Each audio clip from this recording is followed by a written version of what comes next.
ಇನ್ನು ಇಂಡಿಗೋ ವಿಮಾನದ ಹಾರಾಟದಲ್ಲಿ ವ್ಯತ್ಯಯ ಇವತ್ತು ಕೂಡ ಮುಂದುವರೆದಿರುವಂಥದ್ದು. ಸಹಜ ಸ್ಥಿತಿಗೆ ಬರ್ತಾ ಇಲ್ಲ ವಿಮಾನ ಹಾರಾಟದ ವಿಚಾರ. ಇವತ್ತು ಕೂಡ ಇಂಡಿಗೋ ವಿಮಾನಗಳ ಸಮಸ್ಯೆ ಮುಂದುವರಿತಾ ಇದೆ. ಬೆಂಗಳೂರು ಏರ್ಪೋರ್ಟ್ನಲ್ಲಿ 50ಕ್ಕೂ ಹೆಚ್ಚು ವಿಮಾನಗಳ ಹಾರಾಟ ಬಂದಾಗಿದೆ. ವಿಮಾನಗಳ ಕ್ಯಾನ್ಸಲ್ನಿಂದ ಪ್ರಯಾಣಿಕರು ಸಹಜವಾಗಿಯೇ ಪರದಾಡ್ತಾ ಇದ್ದಾರೆ. ವೀಕೆಂಡು, ಕ್ರಿಸ್ಮಸ್ ಬರ್ತಾ ಇದೆ, ನ್ಯೂ ಇಯರ್ ಬರ್ತಾ ಇದೆ. ಪ್ರಯಾಣಿಕರಿಗೆ ಸಹಜವಾಗಿಯೇ ಮತ್ತಷ್ಟು ಸಂಕಷ್ಟ ಫಿಕ್ಸು. ನಿನ್ನೆ ದೆಹಲಿಯಲ್ಲೆಲ್ಲ ಪರಿಸ್ಥಿತಿ ಸುಧಾರಿಸಿತ್ತು, ಬಟ್ ಬೆಂಗಳೂರಿನಲ್ಲಿ ಪರಿಸ್ಥಿತಿ ಸುಧಾರಿಸೋ ಹಂಗೆ ಕಾಣಿಸ್ತಾ ಇಲ್ಲ. ಹೇಳಿ ಕೇಳಿ ವೀಕೆಂಡ್ ಅಂದರೆ ಬೇರೆ ಬೇರೆ ರಾಜ್ಯಗಳಿಗೆ ಹೋಗೋರು, ಪ್ರವಾಸಕ್ಕೆ ಹೋಗೋರು ಸಹಜವಾಗಿಯೇ ಇದ್ದೇ ಇರ್ತಾರೆ.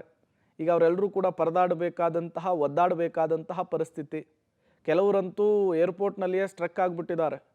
ಆ ಕಡೆ ಅಂದ್ಕೊಂಡು ಜಾಗಕ್ಕೆ ಹೋಗೋದಕ್ಕೂ ಆಗ್ತಿಲ್ಲ, ಈ ಕಡೆ ಕೈಗೆ ದುಡ್ಡು ಸಿಗದೆ ವಾಪಸ್ ಬರೋದಕ್ಕೂ ಆಗ್ತಿಲ್ಲ. ಗೋಳಾಟ ಹೇಳ್ತಿರೋದಾಗ್ಬಿಟ್ಟಿದೆ. ಈಗಾಗಲೇ ಇಂಡಿಗೋ ಕಂಪನಿ ಸ್ಪಷ್ಟಪಡಿಸಿದೆ, ಇಂಡಿಗೋ CEO ಕ್ಲಾರಿಫಿಕೇಶನ್ ಕೊಟ್ಟಿದ್ದಾರೆ. ಈ ಪರಿಸ್ಥಿತಿ ಸುಧಾರಿಸಬೇಕು ಅಂದರೆ 10 ರಿಂದ 15 ದಿನಗಳ ಕಾಲಾವಕಾಶ ಬೇಕೇ ಬೇಕು ಅಂತ ಹೇಳಿ. ಹಾಗಾಗಿ ಈ ಸಮಸ್ಯೆ ಇನ್ನೂ 1 ವಾರಗಳ ಕಾಲ ಹೀಗೆ ಇರುತ್ತೆ.